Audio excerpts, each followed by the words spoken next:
Extrait du livre. Au-delà de l'argent. L'art de résoudre les problèmes, sans argent. Ce que j'essaie de faire comprendre ici, c'est que dans les aléas de notre vie quotidienne, nous sommes constamment confrontés à toutes sortes de petits problèmes, qui ont tendance à s'accumuler rapidement. Ces problèmes quotidiens font partie intégrante de la vie. Prenez, les 3 derniers mois, vous avez probablement dû faire face à une série de problèmes, plus ou moins graves, souvent inattendus et qui surgissent sans crier gare. Pour gérer ces situations, le système a instauré le concept de commerce. Si vous avez un souci avec votre voiture, vous allez faire appel à un garagiste compétent et le payer pour ses services. C'est d'ailleurs ce qui s'est probablement passé pour vous ces 3 derniers mois, lorsque vous avez dû résoudre les problèmes rencontrés, vous avez sans doute payé un spécialiste pour cela. Mais, il est aussi possible que vous ayez contacté un ami spécialisé en mécanique pour vous donner un coup de main. Peut-être que cet ami est proche de vous et que, pour le remercier, vous lui avez simplement offert une bière et une tape sur l'épaule.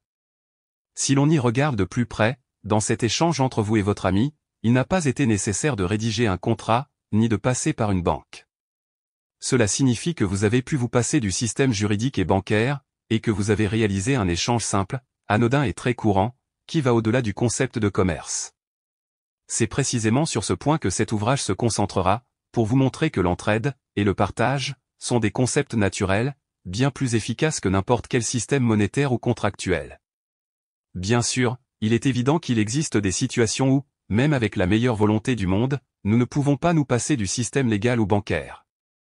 Il faut rester réaliste, il y a des cas où l'intervention d'une banque, ou de la justice peut être nécessaire et utile. Il y a également de nombreuses situations qui peuvent être résolues sans leur intervention. C'est précisément sur ce sujet que je vais développer ma vision de cette solution ultime, qui repose essentiellement sur l'entraide et le bénévolat. Ces deux termes peuvent en rebuter certains, car nous avons été profondément conditionnés à propos de l'entraide et du partage. Il est donc essentiel de commencer à nous défaire des idées reçues, et des préjugés que nous avons à leur égard. Un travail a été mené par certaines élites pour saper ces principes, ce qui explique pourquoi beaucoup émettent des critiques négatives, dès que le sujet est abordé.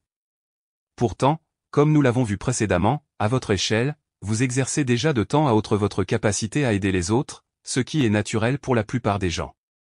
Les amis, par définition, sont là pour s'encourager, s'entraider, et se soutenir mutuellement.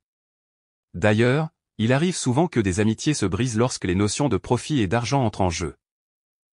Si vous parvenez à libérer votre esprit de cette idée de faire quelque chose dans l'attente d'une contrepartie, vous constaterez que vous en tirerez des bénéfices en étant bénévole et en offrant votre aide, sans attendre de compensation. Ce n'est pas une idée farfelue, comme je l'ai mentionné, il vous arrive parfois d'apporter votre aide de manière bénévole et naturelle. Dans notre monde actuel, cela n'est pas toujours mis en avant. D'ailleurs, je parie que vous n'avez même pas comptabilisé les fois où vous avez aidé quelqu'un gratuitement, car cela vous semble naturel, et vous n'avez donc pas jugé utile de garder une trace de toutes les fois où vous avez assisté un ami, un proche ou même un inconnu dans la rue. Je tiens à préciser que je ne cherche pas à donner des leçons de morale. Mon objectif est de développer une perspective sans juger ceux qui s'opposent à cette vision.